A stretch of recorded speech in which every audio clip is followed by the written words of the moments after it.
about having a C-section was I wasn't gonna be able to move around or do nothing. I can't believe they just hung up on me. I've been on hold for hours. No, I want to do this. Okay. I'll call them back. I don't even have time to get mad right now. Jeffrey, stop! I'm not dead! Stop this! This is really good. Why are you so angry? Y'all come get your food. I know. Stop messing with me. Look at that. Why are you so angry? Joe, give me a key. This big behind You're way too angry. I'm Yeah. not angry. This is something I used to do. Jeffrey, This is like the only meal you about to get. angry at the guy because you did it. And then you're just a Look how much you can put on my plate. I was there. I can't really see I was it. there when I was struggling with my own sexuality. It's much easier once you know who you are. Look at old me. She eat for 3 people. Yeah. Don't let her Just fool you. admit that you enjoyed it. I'm not. Oh yeah, I know. You're not gay. Right? Better yet, you tell But I'll be yourself back. you enjoyed it. Bro, so I'm full of fluids. My face, titties, legs, feet, everything are still swollen. So, okay, the scariest part about leaving the hospital was, I think, the ride home, because the bump on the road was driving me nuts. And I stay far as shit, first of all. So, the hospital I delivered at was like, with no traffic, it's like 45 minutes to an hour, depending on how you drive, right? So with traffic, especially raining traffic, 5 o'clock traffic in Miami, if you're from Miami, you know. Okay, 5 o'clock traffic in Miami coming from Broward all the way to where I live at is bonkers, okay? So that was one of the first things. And then my job, like, today is the 16th, right? So I've been home really a little over 24 hours now. The first night here, I went through it because y'all know the beds at the hospital, it's kind of like you know, it got like a little slant or something in it. Not only do it have like that little slant, but it's like, it's way better than, well, I don't want to say that. It was better when I got home, to be honest, because now my body know to like fully stretch out and is more leveled. So that first night, mind you, they got me on ibuprofens. I'm glad I'm not on no perks, no oxycodone, no none of that, because baby, I'll be a dope head right now. Because the way I be popping my ibuprofens, you would think I'm popping a perk, because I pop the bitches. I think you're supposed to take them like every 8 hours, but baby, I be needing it before them 8 hours. Like, sometimes, and I think that's what I'm trying to get my mind to understand. I'm gonna have to feel some of the discomfort and pain, because remember, I realized something. Like, I'm still doing my research on it. So yes, clock it, ladies. I'm definitely going to have an ebook about postpartum and like C-section deliveries, because I think the biggest problem for me about a C-section is when all of the meds wear off. And then I was in a hospital for so long, and it was just constantly putting fluids in my body. Like, my body is completely swollen, like, everywhere. I'm bigger than what I was when I went in the hospital. And now I understand why. Because imagine them giving you them bags of fluids. Where does that go? It really have nowhere to go, for real, for real. So it's basically all in your body. So I'm realizing, like, that's what's really going on. Like, because I'm like, why is my feet swollen? Like, why is this swollen? Like, why do I look bigger than what I was when I went in the hospital? And I'm like, oh, yeah. So technically, it's because of the fluid. So what I'm doing now, because I want to breastfeed, but he's not really latching like that. So I'm pumping as well as giving him, like, formula. But I'm also eating. Like, I was afraid to eat. Like, I had a whole different plan for my snatch bag, baby. Like, my whole plan was to eat nothing but tuna, fruit, baked chicken, like salad, no dressing. Like, I was gonna go cold turkey, like, because I have my own body goals. Like, it's nothing for me to snap back in like 3 weeks, 4 weeks after a baby.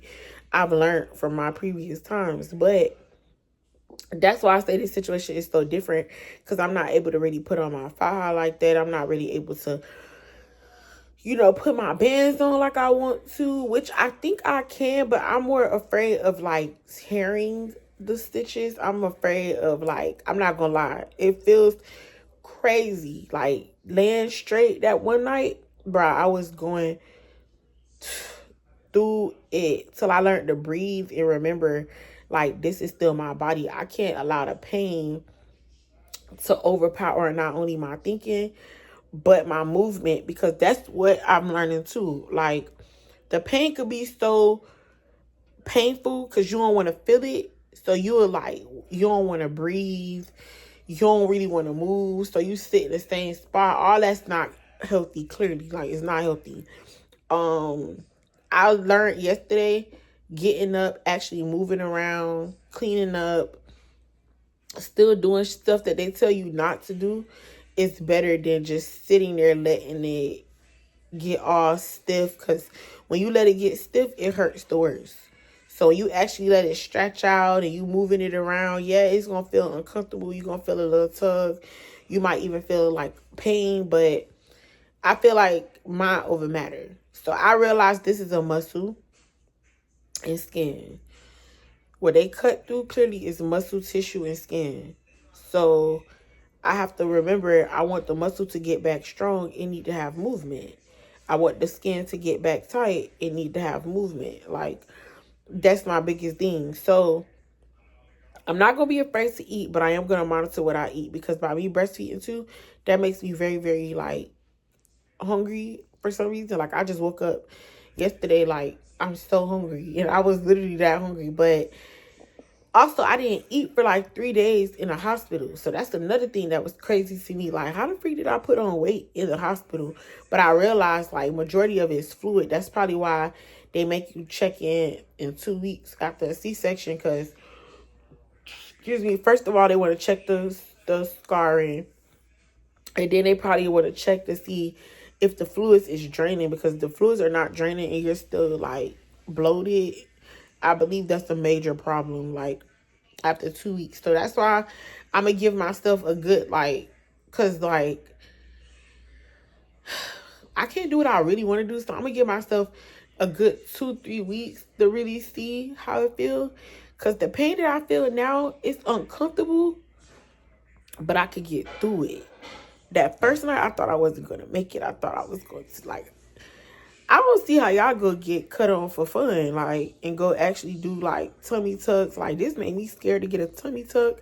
This made me scared to do anything to my body, because if this what I'm finna feel after the process, I don't give a damn if it is only 6 weeks. I don't want to feel that just so I could, no, then I still got to work out and all that other extra stuff.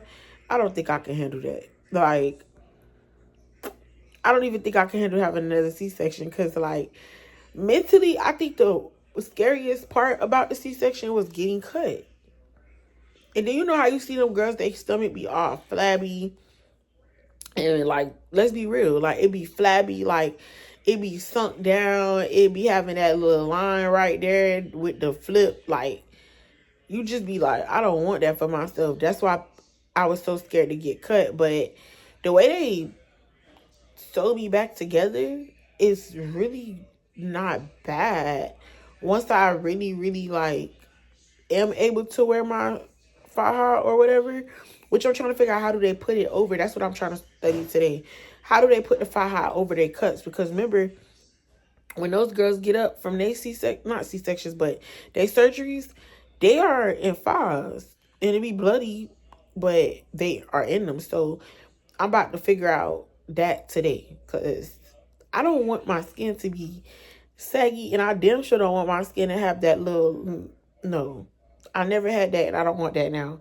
And I've been up and down in my weight before, and I still didn't have that for my belly. So, yeah, I don't want that. And I don't want that. So, yeah, that's my biggest thing. So, overall, he be having me up. He sleep a little bit better. But bro, that first night, he was cutting up when he first got to the house. And I'm at the point now in my life, like, I just want to take a deep breath and really get in tune with God in a way that I've never been in tune, because I need answers. I have questions. I want my prayers to be answered. I'm trying to go in a different direction in my life. Like, I'm really trying to go somewhere and not just look like I'm somewhere. I want to actually make it to where I actually belong, if that makes sense. So that's my goal for these next 25 days of my life, to really, really, really get in tune with God, myself, and becoming a mom all over again. Because this is a journey that I never experienced, to be honest. If you really think about it, I never had a C-section, and then I haven't had a baby in 14 years. 14 years. And then I waited 14 years to have a whole baby and a C-section. Oh my God. Y'all don't understand the mental. That's why I said I want to do a book about postpartum, because I am not going to lie. One thing I do learn about this mentally, I've been ready to be like, bro, this, okay? Like, I just want to give up and hang it up. That's how I've been feeling, because, bro, who the freak go through 9 months of pregnancy? All of it pain and uncomfort. I was induced in my labor. First of all, let's talk about it. I was induced in my labor to get from out of pain, because I was irritated. I didn't want to feel the discomfort anymore. Then I ended up being stuck in labor for all those hours, because I expected to get induced and be pushing in a couple hours, because that's what happened to me with my son. Like, I got induced and boom, a couple hours later, he was pushing his stuff out. I didn't even have to push. This pregnancy was so different, because not only was there's so many like episodes of different situations leading up to me having my baby, but I was in labor really 48 hours. Like, I was really in labor forever. Like, I was in labor for 3 whole days damn near. Like, my job, I was supposed to be there at midnight, but they told me the wrong time. So midnight went from midnight to, I got there like 10 o'clock. Checked in, got in there. They really didn't induce me till like 2:30. I'm thinking about 3 in the morning, maybe 7 in the morning, I'll be ready to push. Like, that's what I'm thinking. But my labor going, mind you, I really feel like I made them give me the epidural too fast. But at the same time, I'm kind of glad they did give me the epidural so fast, because I don't think it's nothing I could have did different. Like, even if my baby found one of his sonograms and he's actually holding the what is it called, umbilical cord in his hand. So he already been playing with this thing like it's the dang rope, little Tarzan. Like, I don't know what the heck he was even doing with it in his hand then. So there's no telling how long that cord been wrapped around his neck, because I really don't know. I don't know when it happened. I don't know when it could have happened. And he's always flipping and turning. He was always flipping and turning in my stomach. So there's no telling how long it's been wrapped around his neck. When it got wrapped around his neck, it was literally nothing that I could really do. Okay, bring him in. It was nothing that I could really do. So technically, hold on. Like, there was literally nothing that I could do different. So that's really why, because I started feeling guilty. Like, oh, maybe if I didn't rush it, that wouldn't happen. But I don't think it's nothing I could have did different. That's what I had to really like teach myself, because I was starting to have that little guilt thing. Hold on, y'all.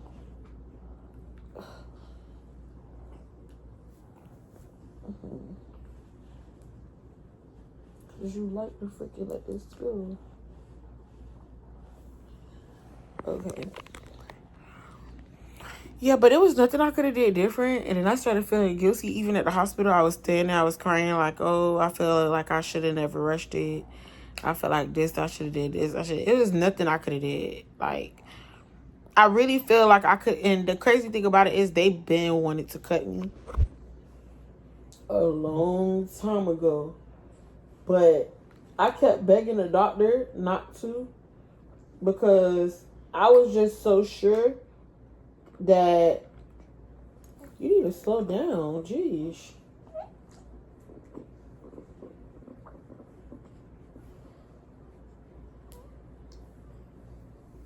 You greedy. Huh.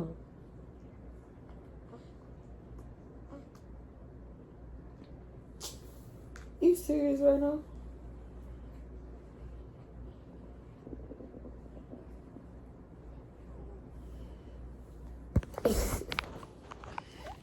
Y'all, this baby is so funny. Hold on.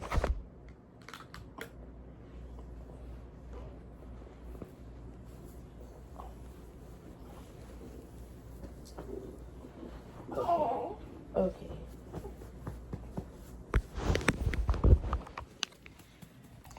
Okay, so basically, it was really nothing that I could do different. Like, nothing that I could do different to make that moment change because, like I said, they was been trying to cut me, but I was so sure, like, no, y'all don't have to cut me. Like, they was, because he was been, heart rate just kept dropping. I'm like, what is going on? So, one thing I could commend, though, his dad really, really amazed me. Like, he really shocked me because, like, I thought he would take it, like, on some whole. At first, he was on my side. He was like, oh, tell them that we just gonna check out and go to another hospital. But I'm knowing they can't do that, bitch. I got epidural on my back. I got the baby life is at risk is what the doctor is trying to tell me. So immediately I was like, he was like, call Jenny, which is his dad's wife, right? So I'm like, yeah, I'm gonna call her, but I think I need to call my mom because, you know, my mom working in the hospital, she know a lot of stuff. So I'm thinking like, okay, let me just call my mom because, and she's gonna pray too. Like, she's not gonna just be like, oh, just let them do it, and you know, it could probably be avoided. So when I called her, she went into details about some other stuff that I didn't want to hear. But she did tell me, like, okay, let me talk to the doctor. Once she started talking to the doctor kind of, like, piped down. Because when the doctor was talking to me, she was talking to, like, me like I was a kid. Like, this is my first baby or something. And I'm just like, bro, you're not about to tell me, like, no, bro. So my mom finally started talking to her. It kind of leveled out. And I realized that she was trying to save the baby life because, first of all, he been broke my water since 11:30 that morning. So I've been expecting me to shift gears. Like, I was at 1 centimeter, 2 centimeter, 3 centimeter for a long time. Even after being induced, I was in it for a long time. So I'm thankful. That's why I said I'm thankful that I did get epidural when I got an epidural, because guess what? I would have sat in that pain for all that time and still had to get cut. And still would have had to get an epidural. Because they still had to give you anesthesia for you to go to even go into surgery. So imagine that. I still would have had to get cut. It was no way around it. Like, there was no way around not getting cut. That's the only part about it. Now, overall, it was a blessing to see his face. It was a blessing to have his dad there, because his dad was definitely like a big support system. Like, I was so scared, but he helped me feel more comfortable because he was just like, bro, I'm not finna leave. I'm gonna be here this whole time. I'm gonna see everything. If something don't look right, we could just tell them to stop. And I'm just like, no, like, I still can't do this. But I did it. That's the scariest part ever. Like, when I finally woke up, I was like, oh, shoot. Like, I'm alive. And I got to hold him. They put him on my chest, everything. Like, I was up the whole time, to be honest. But, like, I wasn't there completely. Like, I was praying for sure, because I just wanted him to be safe. Once I realized, like, the lady telling me, like, no, there's something wrong. You've been at 5-6 centimeters for how long you should have been. You've been here 3 days. You should have had this baby by now. Like, something isn't right. And every time they tried to turn the medicine on to make him actually come, his heart rate just kept dropping. Anytime I switched in a certain position, like I showed y'all, I was in labor on my hands and my knees for almost an hour like that. Twice. Like, I literally was trying my hardest because I'm never thinking he wrapped the cord around his neck. I'm just thinking he being stubborn, like he not really trying to come down. That's the whole time. That's what we all thinking. Whole time, wrapped around his dang on neck. That was been the ugliest moment to birth a baby and the baby choke. Oh, baby.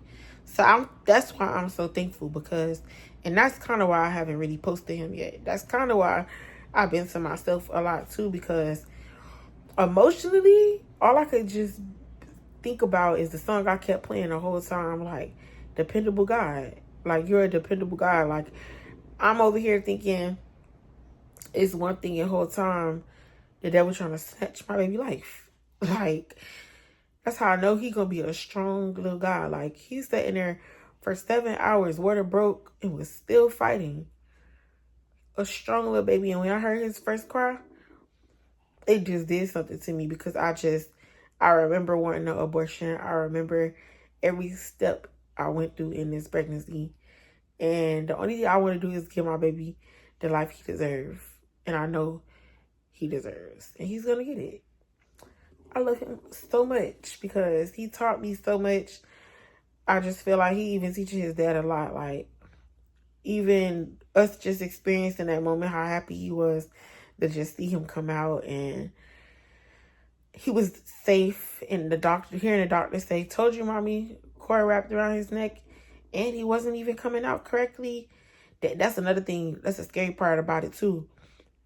Even if I would have tried to push, he was diagonal. So to imagine that the cord come around his neck and he diagonal, it was a lady in there going through something way worse than me. And I just had to be thankful, because it could have been a different story. It could have really been a different story. But God made a way. He's a dependable God. And that's why I'm going to make sure that I pay attention to my emotions throughout the situation, because people think that postpartum is a state of depression, but it's really just a state of what you go through after the pregnancy. Your mind be everywhere. You be wanting to see, like, why your body feel this or feel that, or how long it's going to take to heal because it's uncomfortable. You start doubting this, and it's like, dang, I should have never did this in the beginning. Like, your mind, you're human. You're going to go through some things. But what I'm learning is to pray. When I start feeling that eerie, crazy feeling and start talking bad on myself and down on myself and saying, like, I wish I didn't do this to myself. Like, I wish I would have just waited. Baby, I'm 33 years old. What I was waiting for? 45? And it could have been worse. Like, you should never live in regret. And that's what I'm learning about postpartum. Like, it's your state of mind. It's training your mind and your thoughts that this is a temporary transition. Just like the pregnancy was, this is a temporary transition. And they make us think that postpartum is just a form of depression, but it's a mind state. And it's a mind state that you need to get in and understand that this is something that too shall pass. This pain shall pass. These emotions shall pass. My baby is going to grow. I'm going to grow. I can still have the life I want. I can still have the body I want. It's just putting your mind back into place where it should be and not allowing depression to take over you. That's what it is. So this is definitely day 2. As you can see, I just fed him. He ate 25 millimeters, so milliliters, I should say. So this bottle is done. If you don't wake up in the next, like, 20 minutes to drink the rest, this bottle goes in the trash. So I'm doing the yellow formula and breast milk, but I'm pumping the breast milk because he don't really like, I guess, how slow. I don't know what it is, but I feel like it either come out too slow or he don't like to do the work. Ever since I gave him that bottle them couple of times, he just stopped latching. And I think that's where I messed up at. Because he'll latch, but then he just go to sleep. And you be like, how you just gonna take a couple drinks and go to sleep? But I do want to still keep trying. That's one thing I do want to do different this time. I want to keep trying and see where life takes me. So I got a call coming in, and I will see y'all later.